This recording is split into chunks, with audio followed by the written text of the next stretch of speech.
I was driving my car at like 2 a.m. through the sleepy villages and lonely dark forests. Sometimes you could see some life that would warm your heart. The road was foggy and I was listening to some energy metal. I wasn't driving fast, but I wasn't driving slow either. After a while, road wasn't that foggy anymore and I could turn on my long distance lights. Genius invention, right? Eyes aren't focused on the road that much, so you can enjoy your ride. But when I turned on the long distance lights, I saw something horribly terrifying. There was a person which from the distance in the middle of the night looked scary. My heart skipped a beat.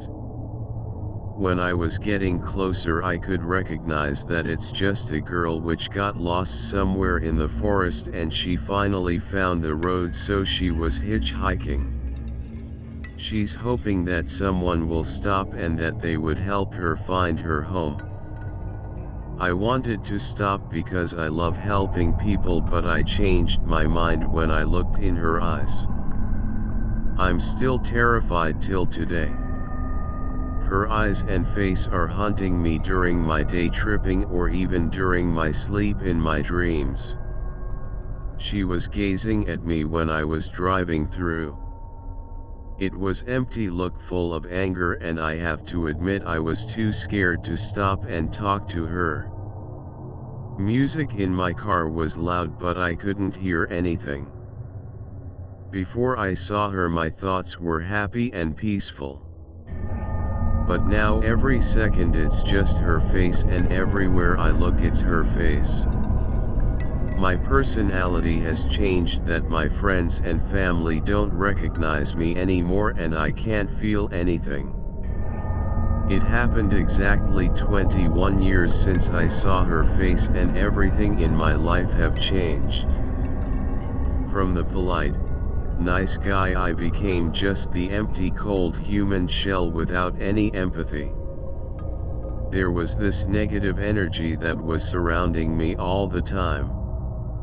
Everywhere I was, something terrible happened.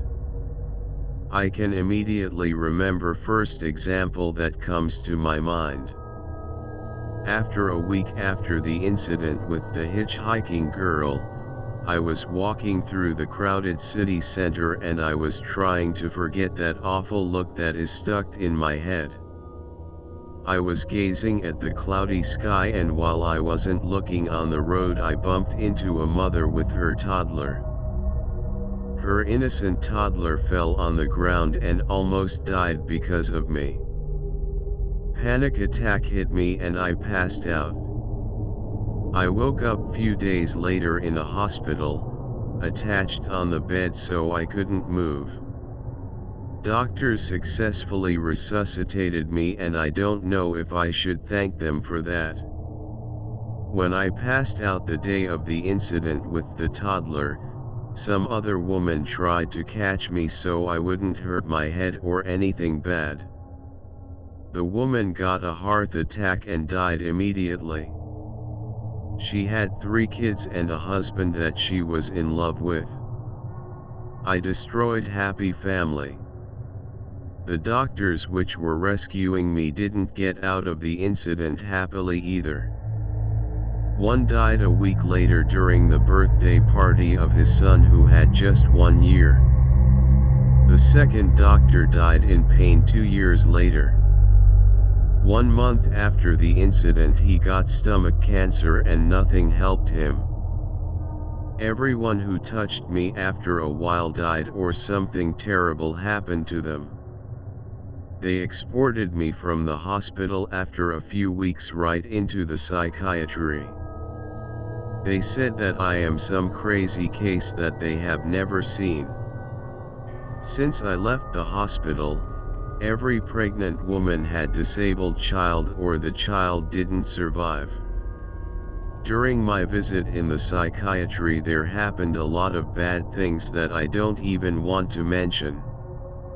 They knew that something is really wrong with me. I became one of the most dangerous people alive and nobody wanted to be close to me. Obviously. So I left the psychiatry and ran into the forest to live there. I live in the forests for like 21 years now and I've never seen an alive animal. Only dead bodies. I ate everything that wouldn't kill me. Winters were the worst ones. I was lonely, sad, in pain and I wanted to die. I wanted to die so bad that I tried it so many times but I've never succeeded. Sometimes I saw some humans wandering through the forest or some children running through the forests. Always when I saw someone I still had hope that I could cure myself somehow. I can't tell what happened to those people I saw in the forest but I assume they're not all right. Why do I write my story on this letter? It's a death note letter. The girl I saw 21 years ago on that road was found dead right on the place where I saw her standing there. I can't live anymore. I want to die and I finally know how. If you're reading this letter I am already dead and I am happier. I don't care if I'll go to hell or heaven, I am happier because I am dead. I am sorry for the human that will look at me while I'll be hitchhiking. I can image the hell he'll be going through like I did, like the girl before me. And many others that were cursed.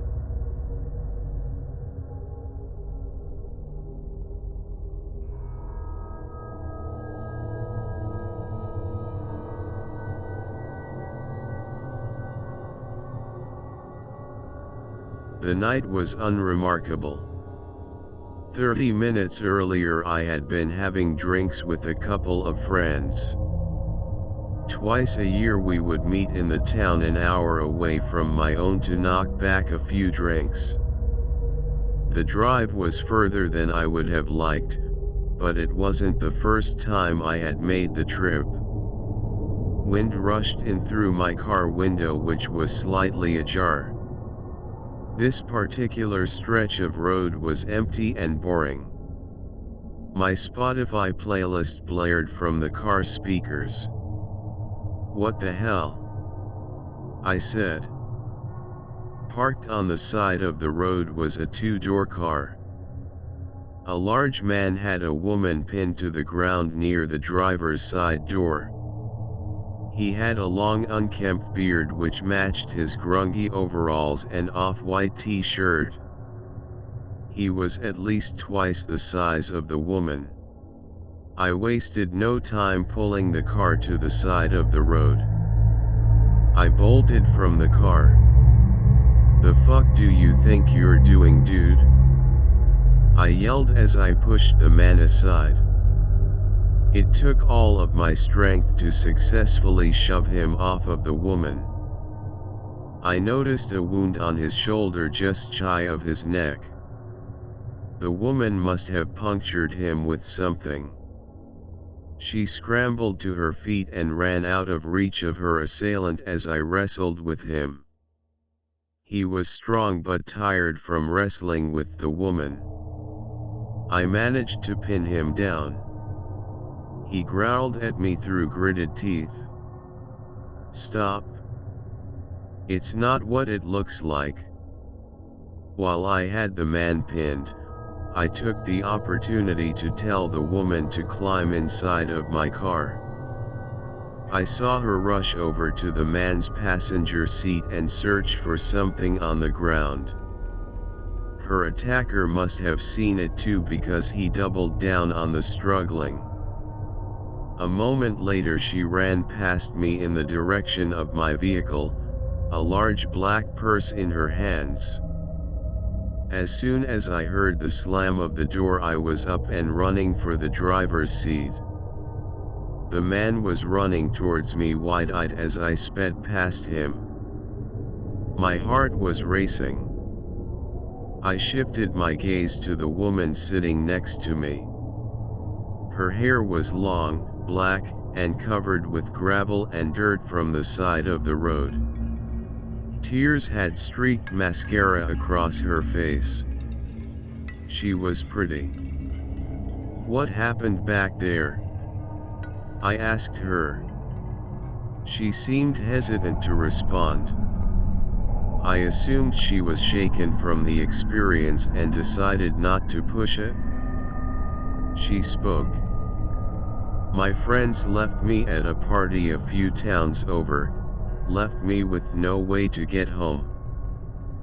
Figured I'd be able to hitchhike back when that psycho picked me up. She stopped for a moment, letting out soft sniffling noises. Her nose was running from the crying. He started asking fucked up questions about my sex life, starts hinting at favors for the ride home. I refused him, and next thing I know he's pulling off the side of the road and forcing himself onto me. I got out of the car, but he pinned me to the ground. That's when you drove by. What a bastard. I felt my blood boil. Chivalry truly is dead. I thought back to the man completely overpowering the woman with his body weight advantage. I shuddered at the thought of what would have transpired if I hadn't come along. Where do you live? I don't mind running you home. I thought about adding free of charge, but it wasn't the right time to be a smart ass. She smiled at me, a weak half-hearted expression. You really don't have to. She had the sun visor down and was cleaning the makeup from her eyes with a wipe. There's a gas station coming up you could just leave me at. No, I think I'd feel better if I made sure you got home. I gave her a reassuring smile back. We arrived at the pit stop shortly after. The small building stood out like a lighthouse. The mountains were right next door to the building, standing guard like silent sentinels. Cell phone reception was a myth. The lady had asked me to pull over so she could get to the bathroom before taking her home. She lived even further than I did, but in a different direction. It was going to be a long night. I'll be quick, I promise. She climbed out of the car, heels clicking on the pavement as she crossed the parking lot. I glanced down at the passenger floor. Her purse stared back, resembling a dead cat on the floor mat. I noticed the corner of a wallet poking out of the purse, a brown leather bifold wallet, a man's wallet. Part of me didn't want to snoop, but my curiosity took over. The bag was surprisingly heavy as I lifted it onto the seat. I glanced at the entrance to the station to make sure the coast was clear before digging into the bag. Just beneath the wallet I had seen was a collection of other wallets. I flipped a few of them open, and sure enough, they all contained IDs and driver's licenses of men. Some of the men were old, some of them were barely legal to drive. One of the names seemed familiar to me, but I couldn't quite place where I had seen it. At the bottom of the purse, postured like a snake ready to strike, was a gun. I glanced up towards the gas station again. All clear. I was about to go back into the purse when my gaze was drawn back to the entrance. Stuck to the glass door like a blemish on a teenager's face, was a missing person poster. The face staring back at me was the same one sitting in my lap. It all clicked at that moment. The man wasn't the attacker at all, he was defending himself from her. A soft jingle startled me. The clicking of heels on pavement once again filled the air. Frantically, I returned the contents of the purse, tossing it back on the floor just as she entered the vehicle. Her face was clean now, hair tidied, and makeup reapplied. She lifted her purse from the ground, returning a stick of lipstick and a bottle of liquid eyeliner to a side pocket. I glanced nervously at the bag as I put the car into drive. I gathered my emotions before speaking, not wanting my voice to give away how nervous I was.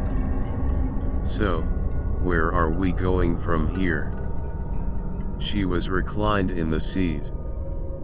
Without a hint of the previous distress, she replied, "In a few miles you'll reach it, turn off through the mountains. It's a shortcut, saves us about 10 minutes of driving." I knew exactly where she was talking about. It was a popular spot for teens to hang out and drink with their friends. Police almost never patrolled near there, and no houses were close enough for noise complaints. There were also countless trails and side roads to get lost on. I could only assume that she was trying to get me somewhere secluded. My mind raced as I tried to think of a way to get out of this situation. I'd have to fake a reason to pull over. "Damn it, I have to piss," I said aloud. She laughed. "Well, at least you're a man, pull over and go, promise I won't peek." Her mood had changed as though a switch had been flipped. The distressed, upset woman now seemed confident and relaxed. It was as if she applied a new attitude to go along with her layer of makeup. I knew she had no reason to suspect I had snooped in her purse, but I was anxious nonetheless. Outside of the car, I walked far off the side of the road before glancing back. Sure enough, she was still laying back in the seat, not paying me the slightest mind. Obscuring the light from the screen, I withdrew my cell phone and dialed 911. No reception. Of all the fucking times to not have a signal. I cursed. I dared not take the phone out of my pocket and wave it around for a better signal. She might see me and get curious as to who I was calling. I could run, but where would I even go? An endless expanse of darkness was all that greeted me beyond the road. No, I'd have to figure something else out. "Feel better?" she remarked mockingly as I entered the vehicle. "Too many drinks, too few bathrooms," I responded. "You seem to be doing better." She was sitting straight up in the seat, her purse resting on her lap. Her right hand cupped the bottom of the purse right where the gun would be. "Yeah, I feel much better now that I'm nearly home. I'm glad you suggested giving me a ride." She changed the subject as she glanced at my dashboard. "Hey, can you slow down a bit? You're going to get a ticket if you keep speeding." That was it. That was how I was going to get out of this. But cops never go down this road. I tapped lightly on the brakes, bringing the car under the speed limit. She rambled on as we continued down the road. With every passing headlight, my foot pressed heavily on the accelerator. I was hoping that just one of these cars would be a police officer having a bad night. It wasn't every day that I intentionally tried to get pulled over, but desperate times and all that jazz. The shortcut was approaching quickly. Only a handful of cars had been driving on the road tonight. I was certain my luck had run out when my rearview mirror lit up like a Christmas tree. Shit, I told you the cops were going to catch you speeding. She gripped the back of the seat, pulling her head completely around to see out the rear window. I faked panic. God damn it. I reached over her lap and popped open the glove box. Can you find my registration, please? The distraction had worked. She released her grip on her purse as she rummaged through the junk.